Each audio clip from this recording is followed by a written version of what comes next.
Y'all, I thank God for this Palm Sunday. How many excited to Bridge to Resurrection Sunday? Palm Sunday. And I thank God for this Palm Sunday and what he's done for me, what he's done for me, how he transformed me, what he's done for me. As I said earlier, this Sunday marks the beginning of the Holy Week. The Holy Week, a period of reflection and remembrance leading to the crucifixion and resurrection of Jesus Christ. And when I think of this, I think of his humility to go to the cross. What they said in the song, he could have called 10,000 angels. I'll show y'all. But he was humble with all power, James. But his entry into the city on a donkey, a symbol of peace and humility. And that contrasts with the expected image of a powerful king. They was looking for something else. They wanted to come by to come slay everybody and do what we say. I want you to do what I want you to do, God. It don't work like that. But it highlighted his unique approach to leadership and his mission of service. All Jesus wanted to do, he served. He was a servant leader.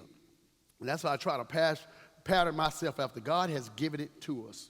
But the people as they did then and now will always, how many know people are going to always be fickle?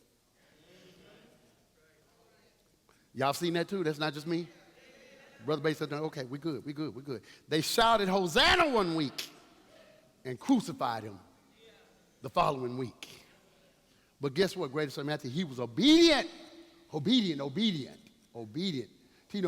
even until death, the point of death. But guess what? I shall never forget, as the choir said, what he's done for me. What he's done for me. And the thing I think about when I think about what he did, I think about obedience, Reverend Thompson. Obedience. He could have did it. You remember he said, pass the cup if possible. If we can do this another way, you know. But he was obedient.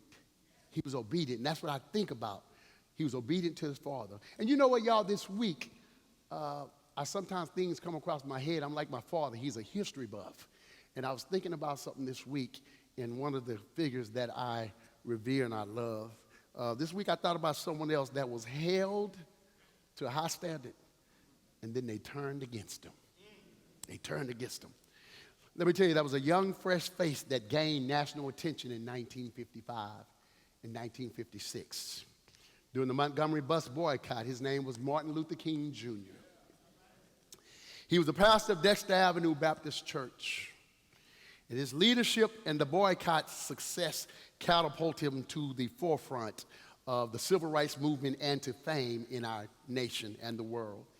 But his young and fresh face, his leadership, and his eloquent speeches garnered him national attention.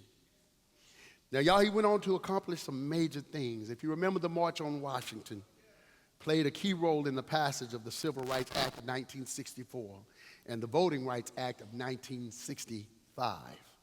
And he even received the Nobel Peace Prize. Do y'all remember that?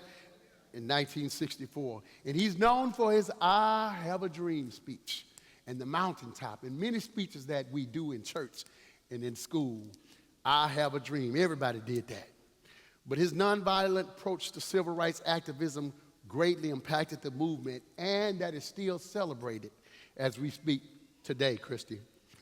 But as we see in today's message, people are fickle.